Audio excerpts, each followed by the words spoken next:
Hello, my name is Grayson, 34 years old. I live in a small, modest house in the suburbs of Pittsburgh, Pennsylvania, where the streets are covered with golden leaves every fall. It's an old-style house with faded brick walls and a wooden fence I built myself last summer. I work as a plumber, a job that's not glamorous but enough for me to live comfortably, pay my bills, and save a little for rainy days. To outsiders, I probably seem like an ordinary guy. Flannel shirt, muddy work boots, and an old pickup truck parked in the driveway. But I don't mind. I like a simple life, quiet and unpretentious. The thing is, few people know that in an investment account I've quietly built over the past 10 years, the balance has reached millions of dollars. This secret I keep to myself, even from my family. Today is a late autumn day, the air crisp and cool with the scent of pumpkin pie and cinnamon from nearby bakeries lingering in the breeze. Thanksgiving is approaching, just a few days away. It's a time I always look forward to each year, not because of the food or festive atmosphere, but because it's when family gathers together. Or at least, I used to think so. But this year, something feels off. I can sense it, like the way you feel a storm coming even when the sky is still clear. I'm sitting on the old sofa in my living room, the warm orange glow of the table lamp casting light on the wall. In my hand is a cold beer, and in front of me is a small gift box I just finished wrapping. A wool scarf for Mom and a book about baseball history for Dad. I spent the whole week picking them out, thinking this year I'd make everything extra special. I imagined the family gathered around the dining table, laughter filling the air, candles flickering, and stories about the old days. But when I picked up the phone to call Mom and confirm what time I'd come over for Thanksgiving, her voice on the other end made my heart sink. "Grayson, honey." Mom hesitated, her tone unnatural, as if she were choosing her words carefully. "This year, maybe. You don't need to come." I was stunned, my hand gripping the phone tightly. "What do you mean? I've already prepared everything. I even got gifts." "It's not that I don't want you to come," Mom hurried to say, but I could hear the unease in her words. "It's just, Carter wants this Thanksgiving to be special. He's bringing his new girlfriend to meet us, and I think, it'd be better if it's just a small gathering, to make things more perfect." Perfect. The word echoed in my head like a discordant bell. I tried to keep my voice calm, though my chest felt like it was being squeezed. "So, Carter doesn't want me there, is that it?" "Oh no, not exactly, Grayson," Mom rushed to clarify. "It's just, you know how Carter is. He wants this evening to be formal, and you do manual labor and you dress so casually. I'm just worried you'd feel out of place." Out of place. I let out a bitter laugh. I wanted to shout that I'd spent the entire month looking forward to this day, that I'd driven to 3 different stores to find the exact scarf Mom likes, that I'd planned to tell Dad about the time I fixed a client's plumbing and discovered an entire cellar of vintage wine under their house. But I didn't say anything. I just nodded silently, though Mom couldn't see it over the phone, and said, "I understand. Have a good time." When the call ended, I sat there, staring at the gift box on the table. The room suddenly felt stifling, even though the window was open and the autumn breeze was blowing in. I wasn't angry, not exactly. I just felt empty. Like I'd been erased from a part of life I always thought I belonged to. Let me tell you about my family so you can understand why this hurts so much. I grew up in a middle-class family in Pittsburgh, in a 2-story house with a backyard full of apple trees. My dad, Richard, was a railroad worker, now retired, spending most of his time reading or watching baseball. My mom, Ellen, was an elementary school teacher who always took pride in keeping family traditions alive. From Sunday dinners to big holidays like Thanksgiving. They're good people, truly, but they have one major blind spot: Carter, my younger brother. Carter is 5 years younger than me, 29 years old, and the pride and joy of our parents. From a young age, Carter was always the center of attention. He's handsome, with golden blonde hair, a radiant smile, and a knack for charming anyone who listens. Carter excelled in school, always at the top of his class, and now he's a lawyer working for a prestigious firm downtown. He lives in a luxurious apartment, drives a BMW, and never misses a chance to brag about his exotic vacations or lavish parties he attends. But what I know, and what our parents never see, is that Carter is reckless with money. He spends like there's no tomorrow, buying unnecessary things just to impress others and always living beyond his means. I'm different. I'm not the type to show off. I like simple things, a black coffee in the morning, an afternoon tinkering with my truck in the garage, or nights spent reading books about stock investing. My job as a plumber isn't something that makes people ooh and ah, but I'm proud of it. I help people solve problems, from leaky pipes to complex water systems. I don't need the spotlight or recognition, but sometimes I wish my parents looked at me the way they look at Carter. Growing up, I always felt the favoritism. Carter got new clothes and was enrolled in gifted programs, while I often got hand-me-downs from our cousin or was told, "You're older, you can manage." When I decided not to go to college and instead learn a trade, my parents looked at me like I'd thrown away my future. "Grayson, you're smart," Mom once said, her voice full of regret. "Why don't you do something bigger?" Meanwhile, Carter was celebrated like a genius just for getting into law school. But I didn't let it get to me, or at least I convinced myself I didn't. I found joy in my work, in early mornings driving through the city as the sun rose, in helping clients and being thanked with a cold glass of water or a simple life story.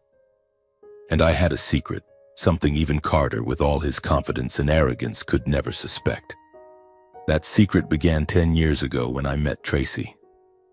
I had just finished fixing the plumbing system for a small financial office in downtown Pittsburgh. Tracy was a new employee there, a 25-year-old woman with brown hair tied up high, sharp eyes, and a smile that threw me off balance. She handed me a cup of coffee as I wiped the sweat off my brow after a long day's work, and we started talking. Not flirting, but real conversations about life, dreams, and what gets us out of bed each morning. Tracy was a financial advisor, but not the kind who bragged about her knowledge. She talked about investing like she was telling a story, with passion and clarity that even I, a plumber, could understand. She told me anyone could build wealth if they were patient and smart. "You don't need to be rich right now, Grayson," she said, her eyes lighting up. "You just need to start." And I did. I saved every penny, learned to invest in stocks, index funds, and even a few small properties. Tracy guided me, not because she wanted a commission, but because she believed in me. She said I had long-term vision, something she rarely saw in her wealthy clients. Over 10 years, my portfolio grew from a few $1,000s to a 7-figure sum. I didn't splurge, didn't buy a fancy car or a big house. I stayed in my small house, drove my old truck, and kept this secret to myself. Only Tracy knew, and she respected my decision when I told her I didn't want my family to know. But now, sitting silently in front of the gift box on the table, I feel my heart being crushed. Carter, my little brother, the golden child our parents dote on, the shining star they always brag about, has just crossed me out of Thanksgiving dinner. The reason? I don't fit in the introduction of his new girlfriend. It's laughable, because I know who she is. The woman Carter has been flaunting on social media for months. Photos in upscale restaurants, weekend getaways, and his beaming face next to a woman with brown hair tied up high and sharp, cold eyes. The moment I saw the first photo, I knew. It was Tracy, my financial advisor. When I realized this, I didn't say anything to Carter. I wanted to keep my stock investments a secret. I still remember the day I texted Tracy, a few weeks after seeing her first photo with Carter. I wrote briefly, "Tracy, you're dating my brother." She replied immediately, her tone as sharp as ever in the message. "Oh, really? Small world. Should I mention it to Carter?" I texted back, asking her to keep it quiet. I didn't want my family to know about my investments. More importantly, I didn't want them to see me through the lens of money. I wanted them to love me for being Grayson, not for the number in my bank account. And now, when Mom told me Carter didn't want me at Thanksgiving because my presence would embarrass him, would make him feel ashamed, I started to feel hurt and exhausted. Exhausted from always being the one overlooked, always the one stepping back to keep the peace. I wonder if Tracy will say anything about me at that dinner, or if she'll keep her promise and stay silent as I asked. Part of me wants her to speak up, wants my family to know I'm not the loser Carter once called me behind my back. But the bigger part of me just wants to live true to myself without needing to prove anything. Thanksgiving passed in silence. I didn't leave the house, didn't turn on the TV, didn't play the cheerful holiday music like I usually do. Instead, I sat in the garage tinkering with a few bolts on my old pickup truck, trying to keep my mind occupied. But every time I paused, the image of my family gathered around the dining table flashed before me. Dad laughing heartily at Carter's stories, Mom bustling with the turkey, and Tracy with her sharp eyes sitting there among people who knew nothing about me. I wondered how she felt. She knew the truth about me, about the hours I spent studying the stock market, about the investments that turned me from a plumber into a silent millionaire. But she was also dating Carter, someone I knew cared only about showing off and never truly understood the value of anyone but himself. I tried not to think too much. I told myself I didn't need their approval, that I'd built my life without Carter's spotlight or my parents' nod of validation. But deep down, the pain still simmered. I didn't want to admit it, but being excluded from the holiday I once cherished, being deemed unworthy just because of my job and lifestyle, made me feel like I'd been erased from my own family. 2 days after Thanksgiving, as I sat in the living room with a cold cup of coffee, my phone buzzed. Tracy's name lit up the screen. My heart pounded, not with excitement, but with a gut feeling that this call would change everything. I took a deep breath, pressed the answer button, and Tracy's voice came through, low but laced with emotion. "Grayson, it's me," she said, her voice trembling slightly as if she were holding something back. "I need to talk to you about Thanksgiving and—" "I'm sorry." I frowned, setting the coffee cup on the table. "Sorry for what, Tracy? What happened?"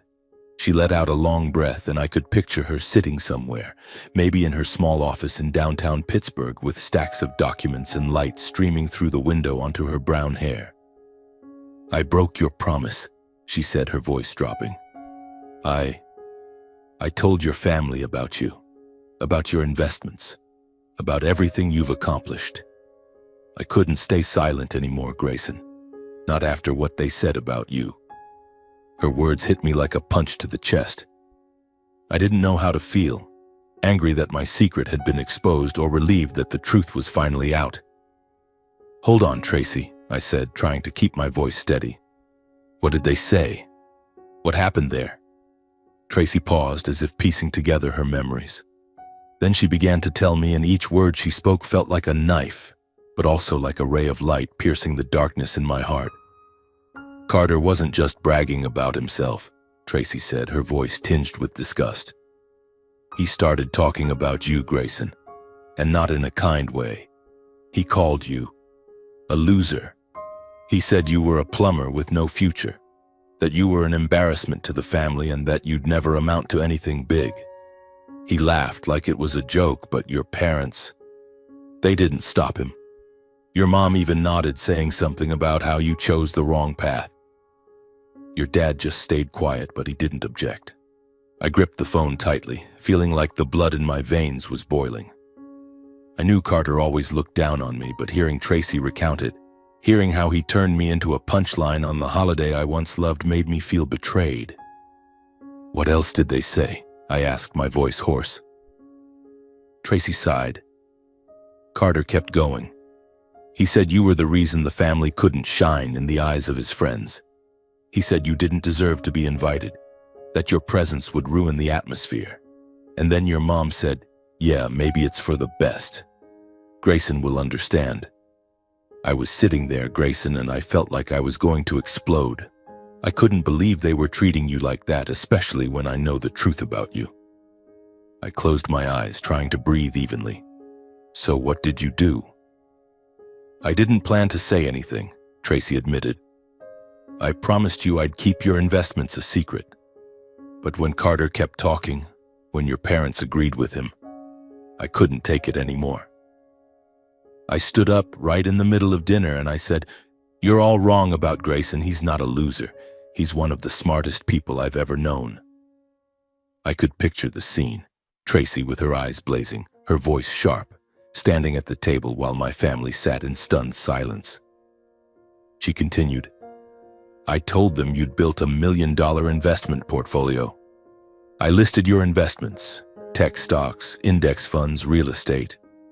I said you did it all with patience and intelligence while still doing the job you love. I told them you didn't need to brag like Carter because you know your own worth. And then I said I was ashamed to sit there listening to them badmouth you without anyone standing up for you."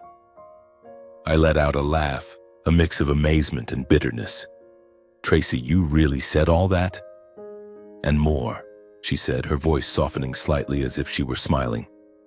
"I said you were the only person in that family I truly respected, that you don't live to impress others but to build a real future."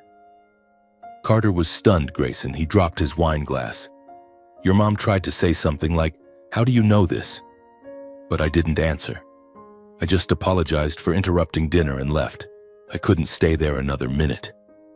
I sank back into the sofa, feeling like the world had just shifted. Tracy had done what I never dared to do, confronted my family, exposing the truth I'd kept hidden for 10 years. Part of me wanted to blame her for breaking my promise, but a bigger part felt grateful. Grateful that finally someone saw me. Not just the simple plumber, but Grayson, the man who quietly built a life I'm proud of. "Grayson," Tracy said, her voice turning serious, "I'm sorry for revealing your secret without asking you first. But I couldn't let them keep treating you like that. You deserve respect, and I need to warn you. After what I said, your family might come looking for you. Not because they're sorry, but because they know you have money. Carter asked me about your portfolio right after I left. He wanted to know where you invested, how you got that money. I didn't say anything more, but you need to be prepared." I nodded, though she couldn't see. "Thank you, Tracy," I said, my voice rough.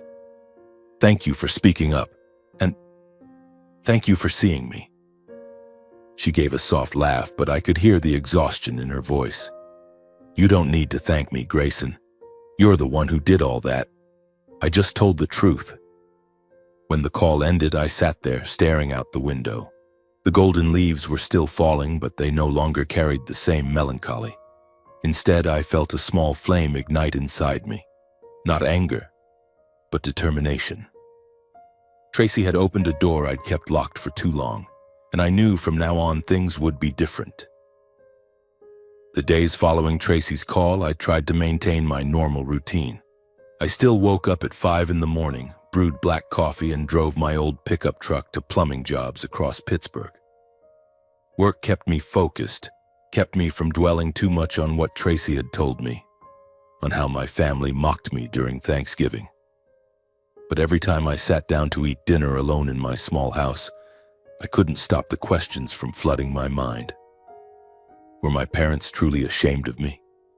Did Carter ever see me as a brother or just a shadow to step over? And now that they knew about my money, what would they do? Tracy had warned me that my family might come looking for me, not out of regret, but because they sensed an opportunity. I didn't want to believe it. I wanted to think that my parents, despite favoring Carter, still loved me in some way. I wanted to believe that Carter, despite his selfishness, had some shred of conscience. But deep down, I knew Tracy was right. And just 5 days after Thanksgiving, her prediction came true. That day, I was in the garage, my hands smeared with grease from changing a tire on my truck, when I heard the sound of a car engine pulling up outside. I wiped my hands on an old rag, stepped into the yard, and my heart sank when I saw Carter's sleek BMW parked right in front of my fence. The car door opened, and it wasn't just Carter who stepped out. My parents were there too, Mom in the green sweater she often wore in the fall, Dad in his worn-out baseball cap, and Carter, as usual, in an expensive suit, his hair perfectly styled. They stood there looking at me, and I felt like I was walking into a play for which I hadn't read the script. "Grayson," Mom called, her voice carrying a warmth I hadn't heard in a long time. She hurried toward me, arms outstretched as if to hug me, but I stepped back instinctively. She paused, her smile faltering slightly. "Are you okay?" I've been so worried about you." I frowned, glancing from Mom to Dad, then to Carter, who was leaning against the car door, hands in his pockets, wearing the half-smirk I knew all too well as a sign of his smugness. "Worried about me?" I asked, my voice dry. "Why the sudden concern? I thought you all just had a perfect Thanksgiving." Dad cleared his throat, stepping forward as if to smooth things over. "Grayson, don't be like that. We just wanted to visit, talk a bit. It's been a while since the family got together." I let out a bitter laugh. "A while? You mean since you all decided not to invite me to Thanksgiving because I'd embarrass Carter?" I looked straight at Carter, and for the first time I saw his smirk waver. But only for a second before he regained his confident air, stepping forward and clapping a hand on my shoulder like we were old pals. "Come on, man, don't be mad," Carter said, his voice smooth as honey. "The Thanksgiving thing was just a misunderstanding. You know me. Sometimes I go a bit overboard, but you're my brother. How could I want to upset you?" I brushed his hand off, feeling a wave of anger surge in my chest. "A misunderstanding?" I repeated, my voice colder than I expected. "So calling me a loser, saying I'm the family embarrassment in front of your girlfriend was just a misunderstanding? Or is that just you being overboard?" Carter blinked, clearly not expecting me to know the details. Mom jumped in, her voice high-pitched, almost panicked. "Grayson, why would you say that? We never said those things. Tracy, she must have misunderstood something. What did she tell you?" I looked at Mom, and for the first time I saw the pretense in her eyes. Tracy had recounted every detail accurately. How Mom nodded as Carter badmouthed me, how she said I'd chosen the wrong path. But now she stood here, acting as if she'd never agreed with a single word. I wanted to yell, to ask why I was always the one pushed aside, but I held back. Instead, I said, "Tracy didn't misunderstand anything. She just told the truth." Dad sighed, rubbing his chin as if searching for a way to steer the conversation elsewhere. "Come on, Grayson, that's all in the past. We're here to make peace. You're my son, Carter's brother. Families stick together." I looked at him, then at Mom, then at Carter. They stood there like a perfect picture of a family reunion, but I could see the cracks.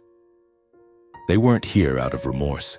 They were here because of what Tracy had revealed. About my money, about the $1 million portfolio I'd built. Tracy was right. They didn't see me. They saw an opportunity. Mom suggested we go inside to talk. And though I didn't want to, I nodded. Not because I forgave them, but because I wanted to see how far they would go. We walked into the living room where the warm orange glow of the table lamp still cast light on the walls. The gift box I'd prepared for Thanksgiving sat untouched on the table, a reminder of what I'd lost. Mom sat on the sofa. Dad stood near the window, and Carter casually took the armchair, crossing his legs as if he owned the place. "Grayson," Mom began, her voice soft, almost pleading. "I know you're upset about Thanksgiving, but you have to understand we just wanted Carter to have a perfect introduction with Tracy. She's a wonderful girl, and Carter, he's got high hopes for this relationship." I crossed my arms, leaning against the wall, saying nothing. I wanted to hear everything. And Mom continued, her voice growing more excited. "But now we know you've done amazing things. Tracy said you have a lot of money, don't you? You've invested in stocks, real estate? I had no idea you were so talented, Grayson. I'm proud of you." Proud. The word echoed in my head like a mocking laugh. I looked into Mom's eyes, searching for a trace of sincerity, but all I saw was curiosity, eagerness. "Proud?" I asked, my voice calm but icy. "You weren't proud when I fixed pipes for the whole neighborhood. You weren't proud when I lived true to myself.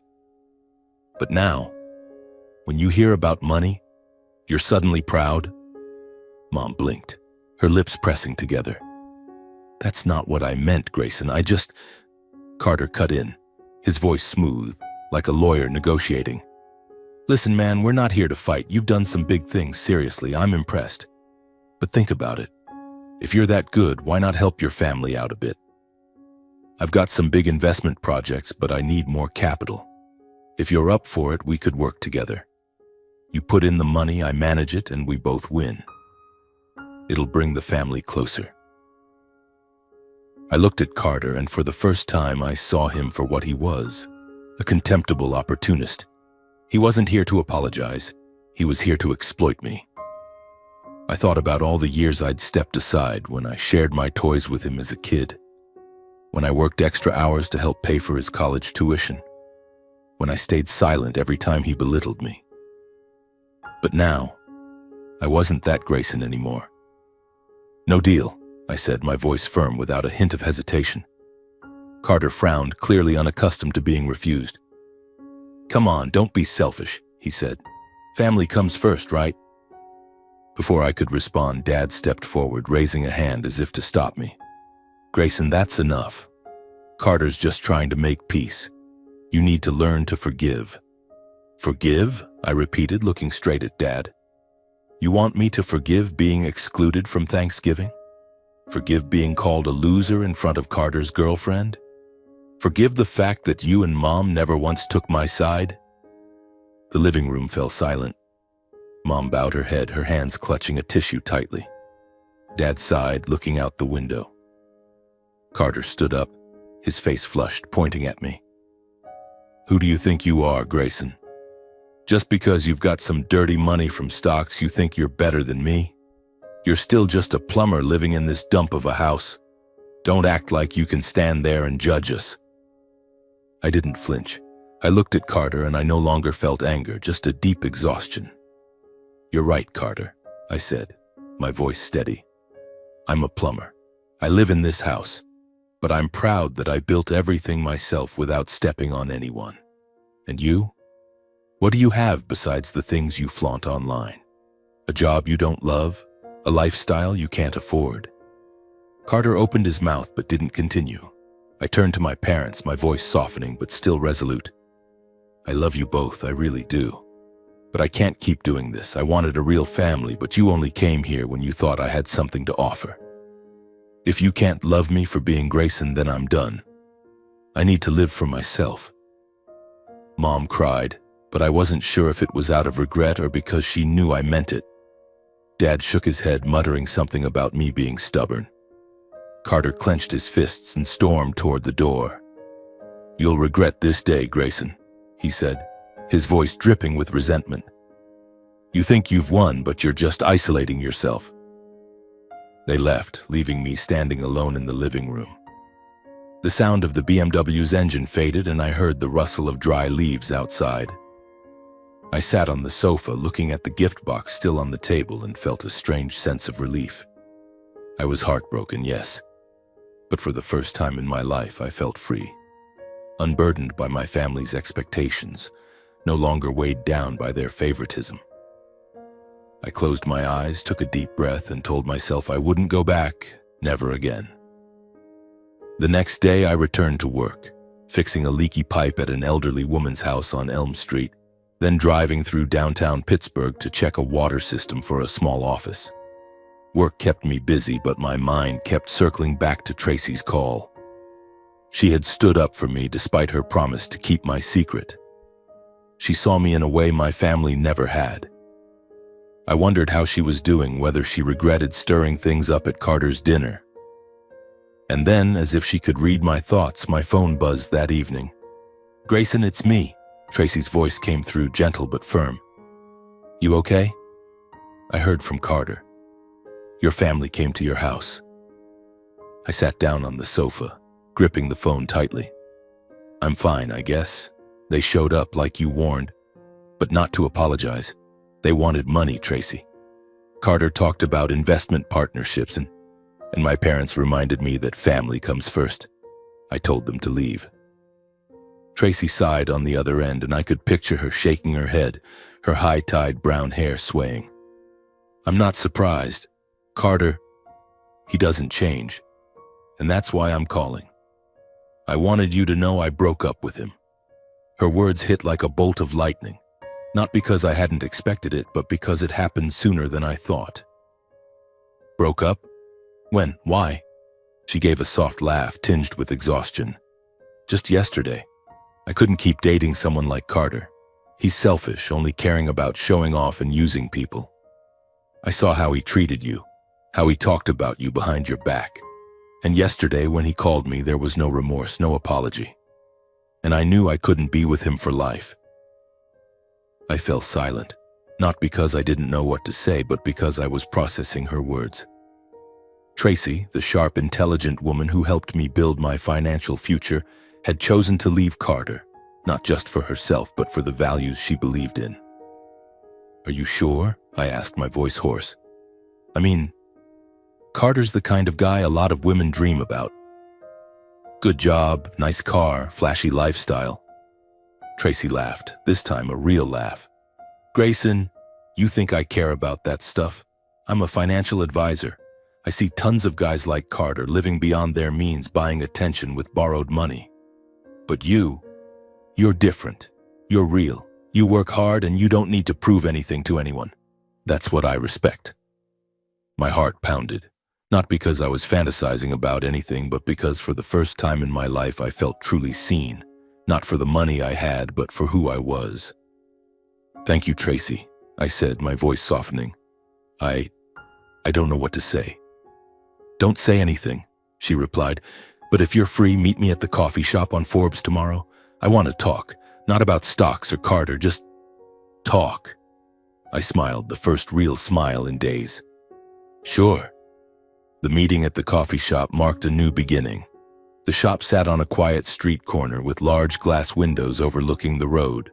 Tracy was there early, sitting in a corner with a latte, wearing a gray sweater and her hair tied up as usual. When I walked in, she looked up, her smile making the room feel brighter. We talked for hours, at first about small things like how good the sandwiches were at the shop or how I once botched a pipe job and had to apologize to a client with a dozen donuts. But then the conversation deepened. She shared her dream of starting her own financial advisory firm to help regular people like me build their futures. I talked about the late nights reading investment books, the pride I felt watching my portfolio grow, and the loneliness of having no one in my family understand me. We started meeting more often, not just at the coffee shop, but at other simple places like the park near my house or an old bookstore in the suburbs. Tracy wasn't like Carter, needing fancy restaurants or glittering lights. She loved real moments, like when we sat on a park bench eating sandwiches and laughing hysterically over a silly story. I began to realize I didn't just value her as a friend. There was something deeper, a connection I'd never felt with anyone else. One evening, as we walked along the Allegheny River, the city lights reflecting on the water, Tracy took my hand. It wasn't a dramatic gesture, just a light, natural touch, as if it was meant to be. Grayson, she said, looking into my eyes, I don't know where this is going, but I like being with you. You make me feel safe. I looked at her, and for the first time I didn't think about my family, Carter, or the hurts of the past. I only thought about her, about how she made me want to be the best version of myself. I like being with you too, Tracy, I said, and we stood there under the city lights, needing no more words. My relationship with Tracy grew quietly, but I knew it wouldn't last forever without complications. Carter, with an ego as towering as a skyscraper, wasn't the type to let things go easily. And as I predicted, just a few weeks after Tracy and I grew closer, he found out. One evening, while I was fixing a pipe in the kitchen, my phone buzzed incessantly. I wiped my hands, picked it up, and Carter's voice came through, seething with anger. Grayson, you're a jerk. You dare steal my girlfriend? Who do you think you are? I frowned, trying to stay calm. Carter, calm down. Tracy broke up with you because she wanted to. I didn't steal anyone. "Don't play innocent," he shouted, his voice shrill. "I saw the pictures of you two on social media, that cheap coffee shop, the park, acting like some romantic guy. You did this on purpose, didn't you? You wanted to ruin my life because you're jealous." I sighed, sitting down at the kitchen table. "Carter, I'm not jealous. I never wanted your life. Tracy and I just clicked. She didn't want to be with you anymore, and you know why." Carter let out a scornful laugh, his voice dripping with resentment. "Oh, I get it. Because you've got money, right? You used your money to buy her, thinking you're better than me. But you're still just a plumber, Grayson. She'll get bored of you." His words cut like a knife, but I didn't let them shake me. "If you think money is the only thing that keeps people around, that's your problem, not mine," I said evenly. "Tracy doesn't need my money, and I don't need to prove anything to you. Leave her alone, Carter." He hung up, and I sat there staring at the phone screen. I knew this wasn't the end. Carter never stopped when he felt slighted, and I was right. A few days later, Mom called. Her voice trembled as if she were holding back tears. "Grayson, how could you do this to your brother? Carter says you stole his girlfriend, that you're trying to ruin his life. You're his older brother. How can you be so selfish?" I gripped the phone tightly, feeling like everything was circling back to square one. "Mom, I didn't steal anyone. Tracy broke up with Carter because she wasn't happy. We only started talking afterward. But have you ever asked me what the truth is, or do you just listen to Carter and believe him right away?" Mom was silent for a moment before saying, "Carter's hurting, Grayson. He says you betrayed the family. I just want you to fix this. Talk to Tracy. Tell her to go back to Carter. Our family needs to stay together." I let out a bitter laugh. "Stay together? You want me to sacrifice my happiness to please Carter? You've never asked how I feel, never taken my side." "I'm tired, Mom. I'm not doing it." Mom cried on the other end, but I didn't soften. I love her, but I couldn't keep living to please a family that constantly demanded I yield and endure. I hung up, and for the first time I didn't feel guilty. Carter didn't stop. He started spreading lies on social media, posts hinting that I was a traitor, messages to mutual friends claiming I'd seduced Tracy to get back at him. A few acquaintances asked me about it, but I didn't respond. I knew the truth, and so did Tracy. But the pressure from my family and Carter's words began to make me doubt, not Tracy, but myself. Was I really worthy of her? Should I step back to avoid more trouble? I told Tracy, and she took my hand, her eyes blazing. "Grayson, don't let Carter shake you," she said. "He's trying to make you feel guilty for daring to live for yourself. You haven't done anything wrong. I'm here and I chose you." Her words were like a breeze dispelling the darkness inside me. I hugged her, and I knew that no matter what Carter did, I wouldn't let him destroy what I was building. A year has passed since I stood in my living room, facing my family and delivering my final refusal. A year since Carter left with a resentful glare, my parents quietly following, and my front door closed, carrying away the heavy expectations I once bore. A year since Tracy held my hand by the Allegheny River, the city lights reflecting in her eyes, and I knew I had found what I'd been searching for. Not my family's approval, but someone who truly saw me. Today I stand before a mirror in a small room of an old church in the suburbs of Pittsburgh, wearing a simple gray suit. I smile at my reflection, not because I look dashing. I'm not like Carter with his slick hair or flashy demeanor, but because I feel at peace. Today is my wedding day, the day Tracy and I begin a new chapter, and for the first time in my life, I don't feel the need to prove anything to anyone. But even in this moment of happiness, I can't stop a small pang of regret from creeping in. I sent invitations to my parents and Carter, not because I expected them to come, but because I wanted to close the past completely. I knew they wouldn't show up, yet I reserved 3 empty chairs in the church, a reminder of what I once hoped for and what I've learned by letting go. Our wedding isn't like the ones you see in movies. No luxurious hotel, no symphony orchestra, no extravagant bouquets. Tracy and I wanted a simple ceremony, one that reflected who we are. The small church is decorated with warm golden string lights, fresh pine branches filling the air with a gentle fragrance, and a few pots of white daisies Tracy picked out herself at a farmer's market. The guests are just close friends. Joe, my co-worker who's been with me on plumbing jobs for the past 5 years. Sarah, my high school friend who always teased me about my worker fashion sense. And a few of Tracy's colleagues from the financial firm who are always surprised to learn that I, a plumber, know more about stocks than they do. Tracy walks in, and my heart skips a beat. She's wearing a simple ivory dress that falls just below her knees, her brown hair loose with a small pearl clip. She doesn't need heavy makeup or sparkling jewelry. She's beautiful in the way I've always loved, authentic, strong, and radiant with light. When she takes my hand at the altar, it feels like the world narrows to just the two of us. The priest reads the vows, but I barely hear him. I'm lost in Tracy's eyes, remembering our coffee dates at the shop on Forbes Street, our walks by the river, the nights we sat on my sofa, discussing the future with the excitement of two people building a shared dream. When it's my turn to speak, I hold her hands tightly, my voice thick with emotion. Tracy, I begin. You saw me when no one else did. You helped me believe in myself, not just through numbers or portfolios, but through the way you looked at me, the way you reminded me I'm enough. I don't promise you the world, but I promise you everything I have. My love, my respect, and a life we'll build together.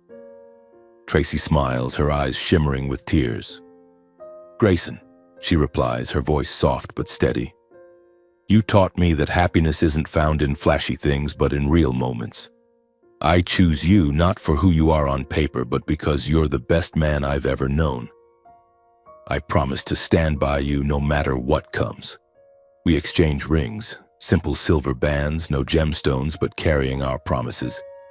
When the priest declares us husband and wife, I pull Tracy into my arms, kissing her amid the applause and laughter of our friends. But in that moment, I glance at the 3 empty chairs at the back of the church. They're still empty, as I expected. A fleeting pang of regret passes through me, but it quickly fades as Tracy squeezes my hand and whispers, "You okay?" I nod, smiling. Better than ever. After the wedding, Tracy and I move into a new home. Not a lavish mansion, but a 2-story house with a backyard big enough to plant a few apple trees like the ones in the home where I grew up. I still work as a plumber, still drive my old pickup truck, but now I have Tracy by my side, and that warms my heart. My story doesn't end with a grand victory or sweet revenge. It ends with peace, something I once thought I didn't deserve. I've learned that happiness doesn't come from others' approval, but from living true to yourself. Tracy is proof of that, the person who reminds me that real love is built on respect and understanding, not fleeting vanities. As I stand in our backyard watching the newly planted apple trees sway in the breeze, I think of Carter, my parents, and the empty chairs at our wedding. I'm not angry anymore. I only hope that one day they'll learn what I have, that family isn't just what you're born into, but what you build day by day with the people who truly care. I turn back to the house, seeing Tracy brewing coffee in the kitchen, her smile lighting up as she spots me. "Ready for a new day, love?" she asks. I nod, walking over to hug her from behind. Ready. With you, I'm always ready.